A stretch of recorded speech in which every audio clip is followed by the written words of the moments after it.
Where is the wise man? Where is the scholar? Where is the philosopher of this age? Get that! Baltimore!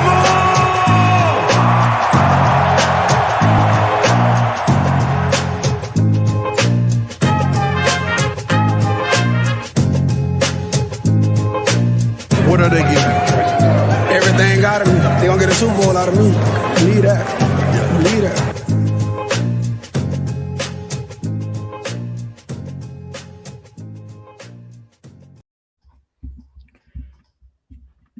All right, welcome on back to another edition of the Baltimore Beatdown Podcast. It is Wednesday, September 28th.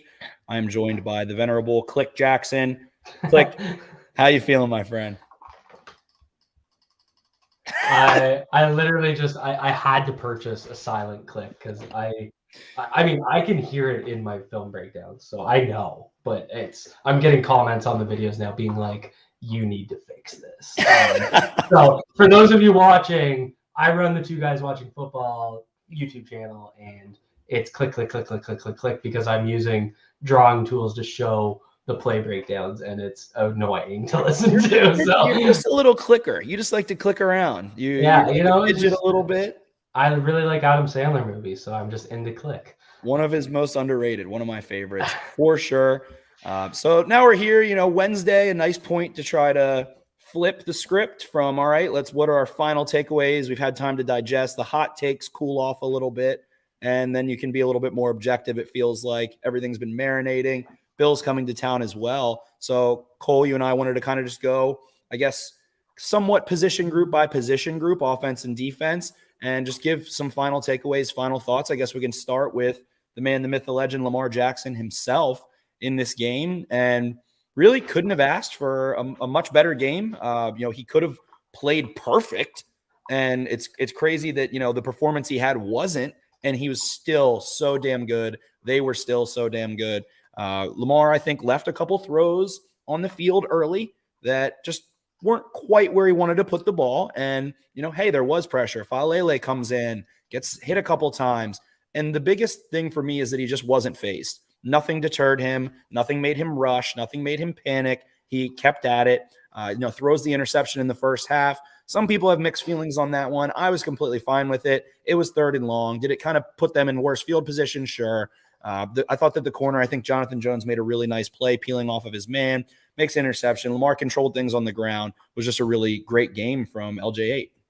No, yeah, completely agree. And it's one of those things where criticizing Lamar Jackson over the last few years has been tough because there's been so much defensiveness due to the stupid narratives that it kind of drowns out real criticisms, which were obviously there and valid. And so my criticism has always been his ability to, we'll say, rein it in when it's going haywire and shit's hitting the fan.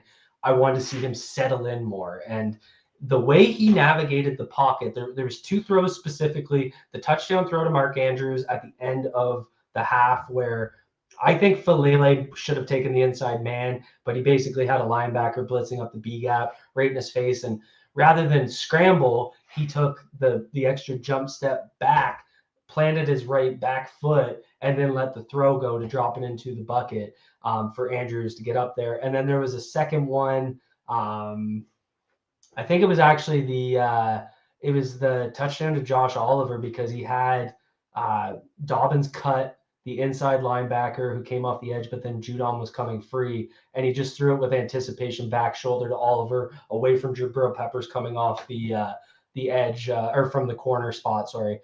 So it was just staying calm and composed, but throwing anticipatory throws. He did against the Dolphins too. There was one to Devin Duvernay where he kind of had pressure coming and they sent 6 and he just kind of threw it to where he's throwing guys open in a way that we haven't seen before. And he's just throwing with better anticipation under pressure. He's destroying the blitz. He's literally, I think his QB rating is 154 or something stupid right now.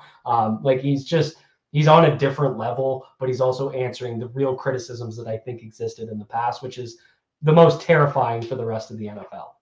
Definitely. And I think you hit the nail on the head. When we've seen Lamar Jackson not be as good as he can be. A lot of times it's because pressure after a few games really starts to mount.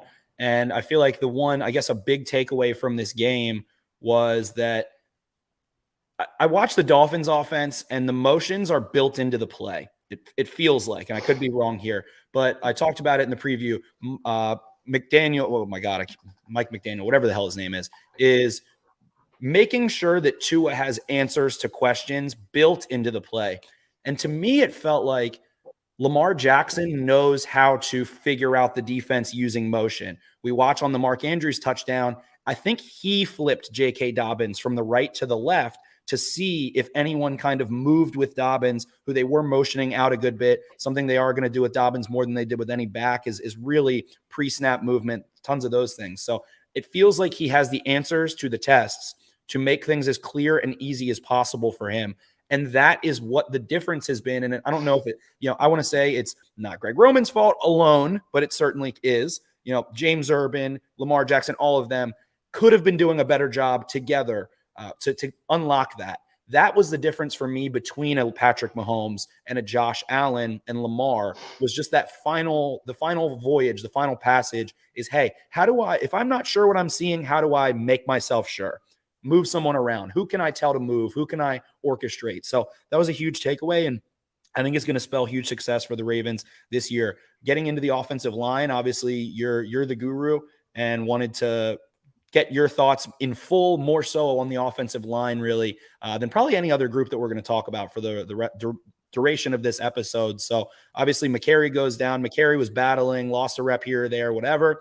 Faalele comes in, is a little passive, is a little, just trying to be quiet and not really getting a bunch of great depth, which you've talked about a ton. So what did you see from Faalele? What did you see from the rest of the guys up front? I think the biggest thing is and you hear O-line coaches say it almost every time, get out of your stance. And that's probably, and he's still left some to be desired. Like, I think it can get better. He's still not getting deep enough, and he seems really concerned about giving up that inside counter. So that's why I think he was doing it. Basically his game plan was, my outside hand's going to attack the outside armpit. I'm going to lean down on you. I'm going to push you at the back of the pocket. Because I position my body with my hand on your armpit, you can't come back inside on me. You can only run outside. Lamar can step inside. That was kind of the game plan. I've noticed Weiss start to adjust a little bit, and it just kind of speaks to the game within the game. You have to mix up your set, all that good stuff. But that works against a Weiss, who's more of, he's not a speed rusher. What's going to be nerve-wracking is when he goes up against speed rushers, guys that can dip his punch, guys that can, get that edge really fast. Or you see it from Von Miller, where he sets up that inside counter and then spins back outside. And so I got a lot of questions like, okay, is he the left tackle moving forward? Well, there's still a lot to be developed there. And that's kind of what worries me, is this matchup with a Von Miller type is his kryptonite. It's probably always going to be that way until he gets really comfortable in his set point. And he's not there yet. I mean, he just is starting to develop his vertical set. That's why I kind of love the idea when Baltimore drafted him and signed Moses and was supposed to have Stanley coming back. It's like, all right, he gets a year on the bench to really develop and you can see the transition as a player from just the Senior Bowl till now. There's been so much progress. So I mean, that's kind of my concern, is I'm worried about this matchup with Faalele if he is the left tackle. Definitely. And you'd have to think that Roman, if he has any wit about him, throws the kitchen sink, uses those traps, those kind of split pass pro, bringing a tight end across and also having someone chip and those things. And guess what? I mean, we saw Alejandro Villanueva. They did that against Myles Garrett last year, and Garrett ends up still beating 2-3 guys certain plays. From what I recall, Von Miller has traditionally played a lot more snaps over the right tackle at left outside linebacker. I'm looking at his splits right now. It is pretty even, and he's actually been over the left tackle more than he's been over the right tackle this year. So definitely in the cards. You are a foolish offensive coordinator and a foolish quarterback both. I think if you don't look at that and understand that pre-snap, if that is what ends up being the case, we'll see with Ronnie Stanley, things like that. Otherwise, on the offensive line, couldn't have been more impressed with Linderbaum. Couldn't have been more impressed with Ben Powers. Couldn't have been more impressed with Kevin Zeitler. Kevin Zeitler, I wouldn't even say I was impressed with Kevin Zeitler. He's just doing what he usually does. He's just winning most of the time. consummately. Morgan Moses, and I thought Morgan Moses played a very passive, treading too lightly game against Miami, comes out and moves his body, moves his feet, is aggressive, pursues, doesn't play scared at all. So I think that those other four playing well allowed Falele to end up feeling like he was in rhythm, and it didn't compound the issues if there was more poor play along the rest of the offensive line. What did you see? Yeah, no, it's everybody played rock solid. The way they picked up the blitz, I think, was a lot better because the Patriots kept using that nickel look where they had Bentley and 40. No, not number 30. Former Cleveland Brown, Mac Wilson. So Bentley and Wilson would kind of come up and blitz the B gaps within their 4-man line. And I thought the way they were picking up the blitz was a lot better. It was helping Lamar see that free rusher and throw off the free rusher. I was really surprised by how much they went spread. Like there was a lot of 2x2, 3x1 alignments. They keep using that 3-man bunch. Almost every single Devin Duvernay catch this year, which is 8, has come out of the bunch, which is just something I noticed because I just did his film. And it's kind of really shown how much they're trusting their O-line this year because you're not constantly giving the time. And that was something within the Falele conversation. Everyone was like, well, he got help. He had some help for sure, but it wasn't as extreme as I think people thought. Like there's a lot of second half dropbacks where he's just one-on-one with Weiss or a different rusher. So I just think the way we kind of talked about it when they acquired Morgan Moses, the way they went out and got a true vet coming in beside Zeitler, who's a true vet, they're just solid players. Like they're just guys that are going to go out, get their job done. Morgan Moses had a slow start. He's also playing a little banged up. We've seen him limping in the last 2 games. So I think that might have impacted his play a little bit, but he just looked clean. And I think getting the run game going has obviously been, like it is for any O-line, has been big for the O-line. They were finally able to run the ball. Morgan Moses got a confidence up with, that 17-yard counter bash play that really turned the offense around. Morgan Moses pushed that DB for like 10 yards. And so those are the types of plays we hear guys talk about all the time.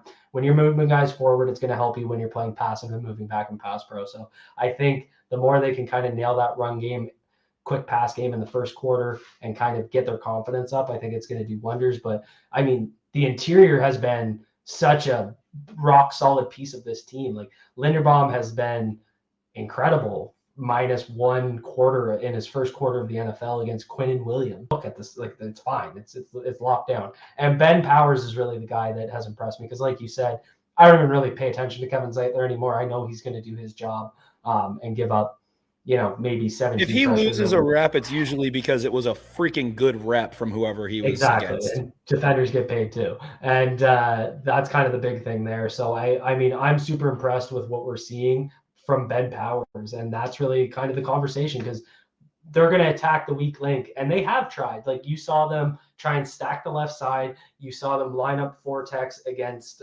over top of Falele's head and make Falele kick outside, but also make Powers kick out a full extra step to kind of play in space. And he's responding well. He still kind of struggles with core strength. He gets bad posture, but he's battling a lot more in pass protection. I actually thought he's been a better pass protector than a run blocker this year, which is the complete opposite of what he's been his first couple of years. So very positive revelation. The way this team is protecting Lamar Jackson has been the key to this offense through 3 weeks. 100% agree. If you give Lamar protection, you're going to win games time and time again. Pat Ricard, I think, who is ad hoc and no position room, and we'll kind of just lump all the backs and receivers and tight ends together. He was outstanding. He was denting dudes' helmets in nonstop throughout. I think we saw some better improvements from Oliver, a little better hand placement, a little more square steps out of his stance. He's working. Andrews obviously, has always improved as a blocker. He was fine. Nothing crazy to write home about. Likely wasn't asked to a ton in this game. They saw him. You saw him in some pass protection reps against Miami in week 2. So that group, I think, was strong, had a really nice day overall, and they were just aggressive. I think it's starting to click for them that they need to work downhill. They can't get caught up on the first level as the second level blockers that are trying to combo, deuce, whatever, up to the second level. So it was a lot of fun to watch those guys go to work. and what they did in the pass game, all the receivers, receiver-wise. I love the creativity, getting Isaiah Likely the ball a couple times underneath. Seems like that's a constant point that they want to do. You see the option, flick play to Likely, and we also saw a little similar concept to Mark Andrews for a touchdown, just trying to get those tight ends the ball underneath, let them go be big dudes that can go get you 3 to 5 yards when you need it. So I thought they had a nice performance overall. J.K. Dobbins looked way better than I could have possibly expected, to be honest. And I know Matt Waldman, who's been doing this my entire life, Matt Waldman's been learning and studying the technical refinements of playing running back in the skill position and kind of the fantasy relevant stuff. And he wrote a glowing report about the decisions he was making, all of those kinds of things. So really the offense just had a hell of a day through and through all the way around. I know there's been a lot of questions. Hey, why does Bateman not get more balls in this game?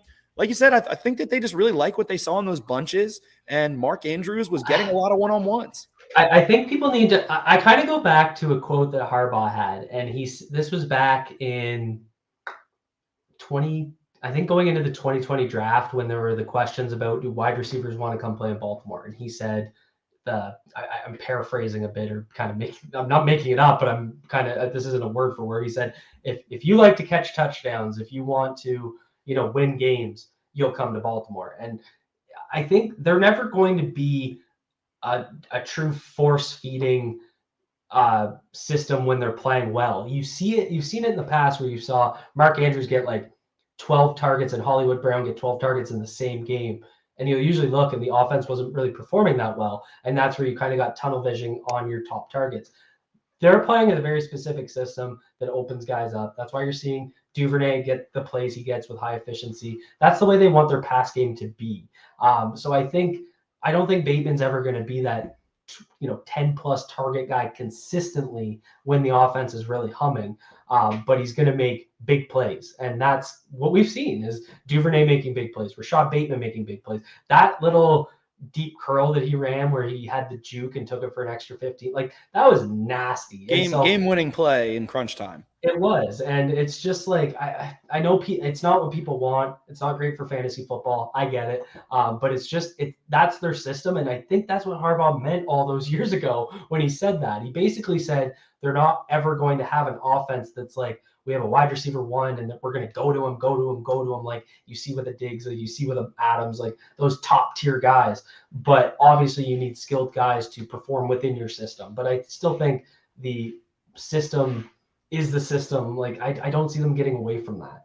And when things go poorly and they are taking Mark Andrews away, they're going to have Bateman lined up on the left side of the field, isolated towards the boundary, and they're going to ask him to go win in any number of ways. So I think, like you said, when things are going well, the ball is getting spread around to keep the defense honest. When things aren't going well, they're probably going to use Rashad Bateman a little bit more when they're trailing, when it's neutral, when, the run game isn't working the way they want it to. But when everything's happening, everyone's going to get fed. Everyone's going to have their play, have their day.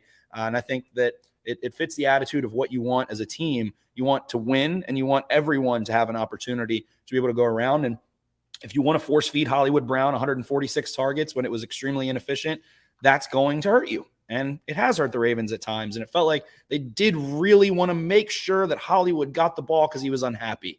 And it kind of bit them in the ass a little bit, but Hollywood's a good player regardless. So to switch on the defensive side of the football, this team is really struggling in the red zone. And I think that it is because they have had so many moving parts. They aren't really executing assignments, making sure that everyone knows exactly who they're covering, exactly where they follow motion, all of those things. Travis Jones comes in, it's his first game. You've got Copeland in, it's his first game. I don't love what Patrick Queen has been doing in the red zone at all. He looked lost several times in this game, especially really close to the goal line. I saw Marcus Peters directing him. They're lining him up in the outside linebacker. Feels like they want him to be a flat defender to run and chase to the sideline because he does have great perimeter speed. They're using these really wide, 5, 6, 7 man alignments and fronts and kind of sticking Josh Bynes in there. I don't like that at all. I would rather kind of spread it out a little and allow those linebackers to play vertical and fill and fit and make a mess and try and see if the defensive linemen can win laterally while the linebackers are coming and shoving themselves and fitting into gaps. So I think that it's been messy. I think a solution is to have Brent Urban and have a Broderick Washington and have a Malik Harrison and have maybe a Geno Stone. I don't know. Anyone, guys that deserve a role, they should specialize in goal to go or in some red zone packages. And that way they're going to know their shit. If they study that mainly all week, hey, it could bite them, between the 20s if someone gets hurt. But having some more specialized personnel packages, I think would decrease the confusion that they see. One of the big plays of the game to me that was a little beneath the surface was that I think the Patriots went twins or like twins left, power right, kind of YY. Jonnu Smith is kind of motioning out into the left area of the field. Marcus Williams is trying to communicate. There's some uncertainty going on. At the last second, sees the Jonnu Smith motion. What do the Patriots do? Just throw the ball over there. It's like Madden to me. I don't understand why offenses don't just do this more. Hey, if you're at the goal line or somewhere near it, I think they were about the 9 or the 10-yard line, and there's a receiver that has a cushion, just fucking throw them the ball and let them go see if they can score one-on-one or, get you 7-8 yards. Jonnu Smith gets down to like the 1-yard line, 2-yard line. Marcus Williams does make a nice tackle in space, but it was just confusion, getting lined up too late.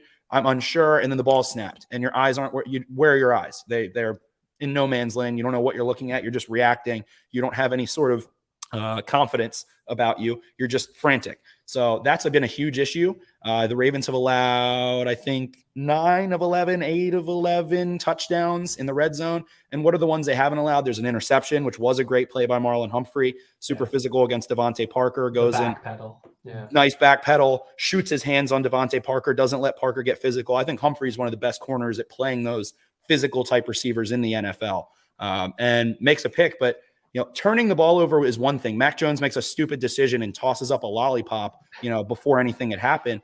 That doesn't mean that they played good red zone defense still. Marlon Humphrey played a good play, executed, did a good thing, but that required quarterback error. It wasn't sound defense ultimately that was keeping them out of the end zone. So that is what their Achilles is right now to me. Sure, they let up some big plays to Devontae Parker between the 20s and a couple big runs to Ramondre Stevenson.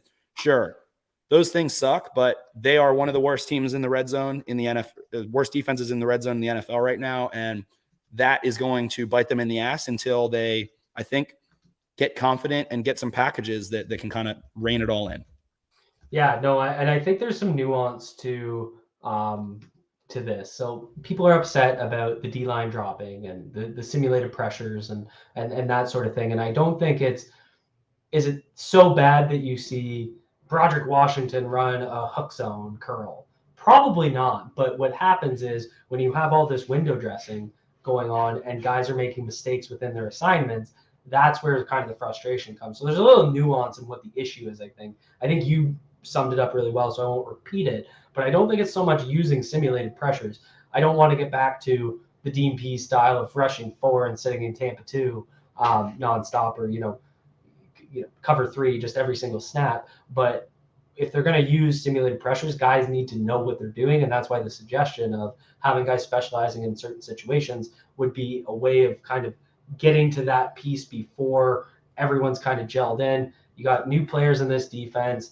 It's specifically some of the new players making mistakes. You're seeing the rookies making the mistakes. It's not really the established vets. It's kind of Kyle Hamilton. It's Jalen Arbor-Davis. It's those guys that are new to this system that are new to the NFL that are making mistakes. And so one way to counteract that early, limit how much window dressing you're putting on it until they're caught up to speed. So I don't think it's so much the use of simulated pressures in a vacuum. I think it's that in vis-a-vis their understanding of their roles and assignments on a given play. It almost mimics some of the issues that the Ravens offense has had at times over the last couple of years. New players, young players being, uncomfortable executing a wide variety of assignments. Trying to specialize some things helps. But hey, guess what? Maybe teams go up tempo and you can't fucking get your specialized guys in, and then you're bitten in the ass too. So all of those things are possible. But defensively, positive things. 3rd down, 2 for 9, held the Patriots to. Got them off the field on 4th down once. The other time was a crazy little sassy frass play that Mac Jones makes, running around, pump faking, and throwing around the other side of the field. The rush, the contain and the rush lane integrity was bad, yes. But if that is what is beating you, I don't think you're mad. because the one time you can lay the wood on Mac Jones when he scrambles and pop a ball out or something makes all of that worthwhile. He can't generate an explosive play on his legs. So you're basically removing the capacity for that offense to flip the field on you if the worst thing that's happening is that, the rush is trying to move him off his spot, make him drop his eyes and go run. So I think it was losing that battle to win a war. The defense has generated, I think, 8 or 9 turnovers through 3 games. Last year, they only generated 15. They were 29th in the NFL. I see a lot more vision to the quarterback in coverage. I see a lot more ability to react. I see them turning their butts to the sideline and their eyes inside in coverage. I think the Ravens corners played an outstanding game, particularly Marlon Humphrey, I thought Brandon Stevens played really well considering he kind of just came back into it. Devontae Parker did go Super Saiyan, but he had a swirling back shoulder toe tap on the sideline at the 1 yard line. Like, I don't know what you want to do about that one. It was fine coverage. Marcus Williams played really well. So I think the secondary we did see some gel start. We started to see it click a couple of times. Patriots love to run in-breaking route concepts, levels, Y-cross, mesh, all these things that are over the middle of the field. And got a couple instances, including the Aguilar catch and run, late in the game that Hamilton bails them out of, where it feels like they're having trouble passing off at times over the middle. So that's something they need to work on as well. But the ability to generate turnovers when this offense is playing the way that it is and steal possessions is a very fatal recipe for opposing teams. If you're giving Lamar Jackson the football back right now, it is no bueno for your team. I think a defense to kind of put in perspective, if you look at the 2017 defense, they led the league in takeaways. They had 34 takeaways that year, and in yards given up, they were actually only 12th. So they were giving up decent yardage. I think they were in the tops of the league in lower in the league, or top in the league in points allowed, meaning they weren't allowing points. And I think they were also near the top in red zone visits. And so what that means is they were giving up yards, they were getting into the red zone, and then they were forcing turnovers, which is exactly what was happening. Like, I remember CJ Mosley had like 3 picks that year, and they all kind of happened in the red zone. My mind might be a little blurred back from 2017, but it seems to be kind of what you said. They're okay allowing some yardage, and then they need to tighten up when they get into their territory. And I think that at the start, that's probably okay. And then eventually, hopefully, you can start to make more plays in, neutral zones of the field. But it's really, that's how I felt in week 1 anyway. It just kind of felt like they're like, you can throw the ball short of us. You kept getting Elijah Moore on like those little in-breaking routes and going under zones and cover 3. And they seemed to live. They were like, okay, we'll live with that, and then we'll tighten up in the red zone. And kind of what happened against Miami is they just never tightened up, and then the blown coverage just happened. And that's sort of how that game got away from them. So, we'll see kind of how they start to respond, but it's been frustrating to see similar issues kind of plague the team, but you got to feel a little bit better about seeing their best defensive players be their best defensive players on Sunday. 93 making plays, 32 making plays, 44 making plays, 24 making plays. The rookie first rounder that you took at 14th overall making a key play to kind of clinch that game. So I think that's really what you need to look forward to going forward. I don't really believe that, you get turnovers on your defense because you have highly skilled guys. It's not turnover luck. I don't believe in that. So even the fumble, I mean, you have a highly skilled defensive player who's like an offensive player in Marcus Peters, just in terms of ball skill. Ball's on the ground. He's able to control his body and go corral that football. I think people forget, before Marcus Peters got that interception to clinch the game, he forced a fumble on the catch right before that play, but Kendrick Bourne fell on the ball. Why is Marcus Peters always around loose footballs? Why is he always securing footballs? Because he's a highly skilled player. It's not just luck. It's definitely not. I've kind of seen that. It's like, they're just going to allow yards and rely on turnover luck. Well, I mean, I don't think the turnovers are intentional. Like I said, I see a lot more vision to the quarterback and to the ball than I've seen under Wink Martindale. I think that's a major difference. Did want to shout out Travis Jones, looked incredible, a couple reps. Still trying to process against the run. I do have to hop shortly. We didn't really get to the Bills, unfortunately, but wanted to shout out Chris Horton's special teams unit as well. They have not fucked up once in this season. They have made no mistakes. This is an elite special teams unit. The Rosberg to Horton has gone as smoothly as possible. So a great Great job from that. I do have to jump. Go follow Cole Jackson FB, Two Guys Watching Football, our good friend. He's on all the time. We're going to be trying to collaborate for some film work in the coming weeks. Very excited for that. Go follow at Jake Luke. Go follow at Ravens for Dummies. All of that good stuff. Baltimore Beatdown podcast. You can find it anywhere. BaltimoreBeatdown.com. All of those fun things. I'm on TikTok. Spenny Powers Bets and Spenny Football on TikTok. Go follow me on TikTok. I'm trying to make some videos on there as well. So appreciate you guys. As Cole would say, be good to your mothers. See ya. Peace. I like that one.